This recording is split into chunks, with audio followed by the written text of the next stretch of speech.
Bismillahirrahmanirrahim. I am Dr. Afrina Shamanat, and in this lecture we are going to study acute inflammation. I have put two multiple choice questions and a short essay question, and you have to answer these questions in order to mark you present. Anatomy of vessel. An artery comprises of three parts. The innermost layer is known as tunica interna. It comprises of endothelium. The middle layer is known as media, and it comprises of smooth muscle cells. And the outermost layer is known as adventitia or tunica externa, and it comprises of elastin and collagen. Vein is thin walled as compared to the artery, and capillary is composed of a single layer of endothelium. Blood cells. The blood cells are WBCs, RBCs, and platelets. Neutrophils. The neutrophils are the cells of acute inflammation, while the monocyte and lymphocytes and macrophages are the cells of chronic inflammation. The monocyte is the precursor cell, and it can differentiate into lymphocyte, and it can also produce macrophages. These are known as lymphoplasmacytic infiltrate, and it is important in chronic inflammation. Eosinophils and basophils are the cells which contain granules in the cytoplasm. They undergo degranulation and release their contents, which produce inflammatory response. How will you define inflammation? It is a response of vascularized tissue to infection and tissue damage that brings the cells and molecules of host defense from the circulation to the site where they are needed in order to eliminate the offending agent.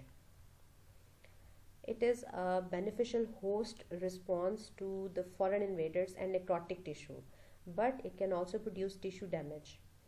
The main components are a vascular reaction and cellular response. We will discuss them in detail in the next slides. The steps of inflammatory response can be remembered as 5 R's: recognition of injurious agent, recruitment of leukocytes, removal of the agent, regulation of response, and ultimately resolution or repair.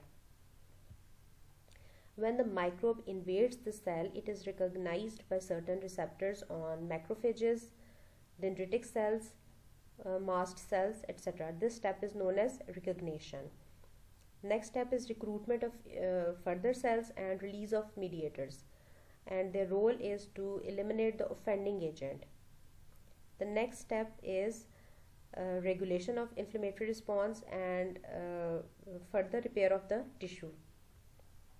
The outcome can be a resolution, which comprises of elimination of noxious stimulus followed by decline of reaction and repair, or it can transform into chronic inflammation.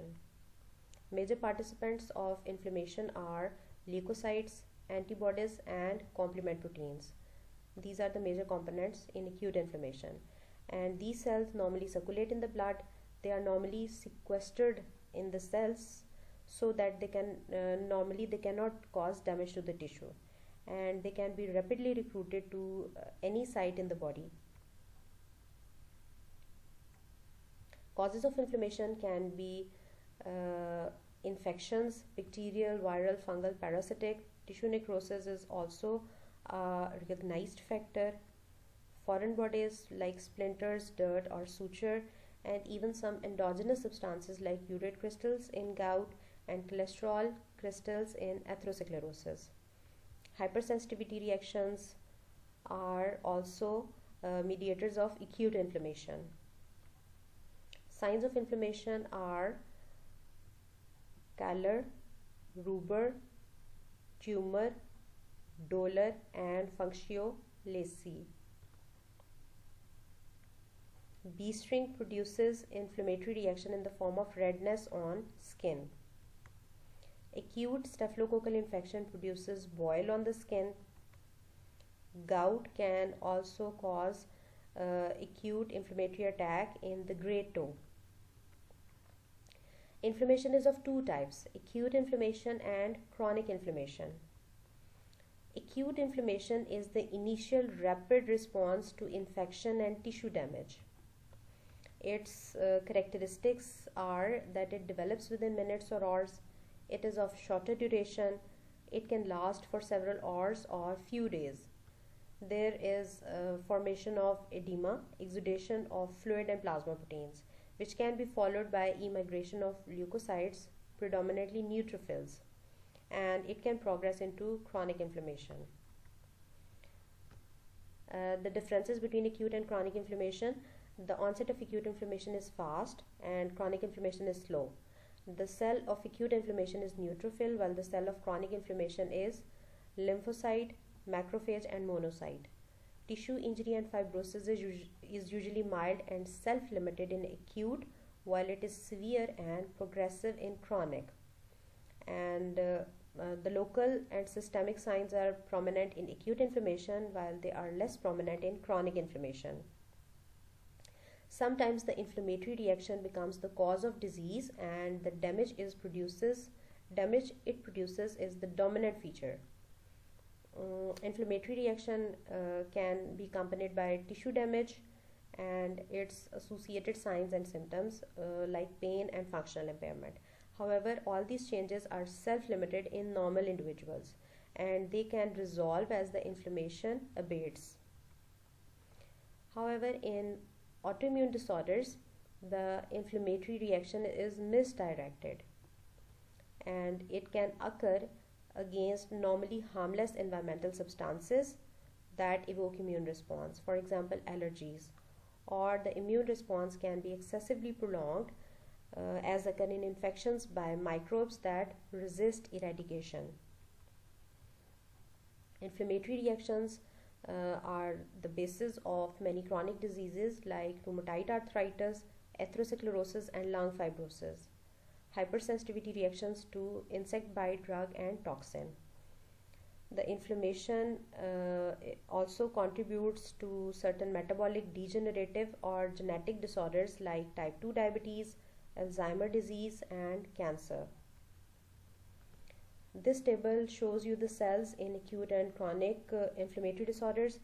The neutrophil is the predominant cell in acute respiratory distress syndrome. In asthma, you will find eosinophils and IgE antibodies, and in glomerulonephritis, you will find antibodies and complement, neutrophils, and monocytes. While in septic shock, cytokines are found.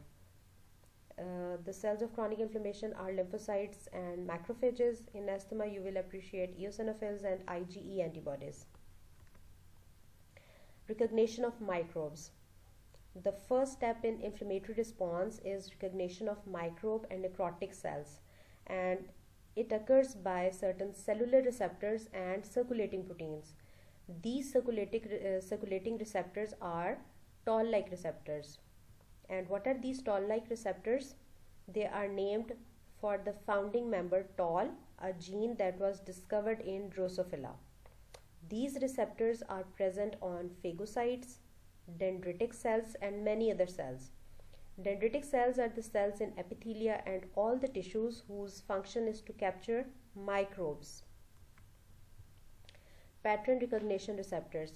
They can be found in or on the cell, on the membrane. The toll-like receptors are found on the plasma membrane. They can also be found on the membrane of endosome. They can also be present in the cytosol, and in circulation, the plasma proteins that recognize molecular patterns, MBL and C-reactive protein. The toll-like receptors are located in the plasma membrane and endosomes, and they detect extracellular and ingested microbes. And the toll-like receptors, they recognize motifs that are common to many microbes, and these motifs are known as pathogen associated molecular patterns. You have to answer this statement in the short essay question that is asked in the third slide. Recognition of microbe then stimulates the production of cytokines and interferons, and these further promote lymphocyte activation and potentiate the immune response. Now, what are DAMPs? These are the sensors of cell damage. When the cell is damaged, it contains certain cytosolic receptors that recognize the molecules that are liberated as a consequence of cell damage, and these are known as damage associated molecular patterns. These molecules include uric acid, ATP released from the damaged mitochondria, reduced intracellular potassium concentration, and DNA when it is released in the cytoplasm and not sequestered as occurs normally. These receptors activate multi-protein cytosolic complex known as inflammasome, and inflammasome induces the production of interleukin 1, and which recruits leukocytes and induces inflammation. When there is a mutation in the cytosolic receptors, it causes rare disease known as autoinflammatory syndromes that are characterized by spontaneous inflammation, and interleukin 1 antagonists are effective treatment. Inflammasome are multi-protein complexes and they have cytosolic location. They basically produce interleukin 1, which induces inflammation.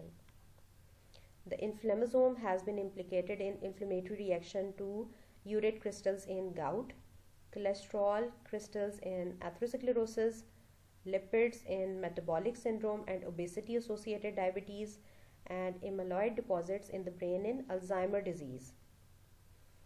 And the circulating proteins, they also act as receptors, as well as the complement system, which also has the function of receptor or recognition of microbe. The circulating protein known as mannose binding lectin recognizes the microbial sugars, and it promotes the ingestion of microbe. There is another protein known as galectin, and it also binds to the microbe and promotes their phagocytosis. Now I will briefly describe the differences between neutrophils and macrophages. The neutrophils, both are produced from the hematopoietic stem cells in the marrow. However, the macrophage can be produced from the tissue resident macrophages, stem cells in the yolk sac or fetal liver. The lifespan of macrophages is longer, while the neutrophils is 1 to 2 days. The response to activating stimulus is short-lived and rapid, and neutrophils, they respond by undergoing degranulation and enzymatic activity, while the macrophages produce more prolonged response, slower response. The response of neutrophils is by the release of reactive oxygen species, while the release of nitric oxide is seen more in macrophages. Neutrophils, they undergo degranulation, while the macrophages, they produce their function by releasing cytokines. It is the major functional activity of the macrophages, that is cytokine production. Neutrophil extracellular trap, it is more rapidly induced in acute inflammation. Also, the release of lysosomal enzyme is prominent in neutrophil, while they are less prominent in the macrophages. With this, we end this lecture. Thank you, class, for listening.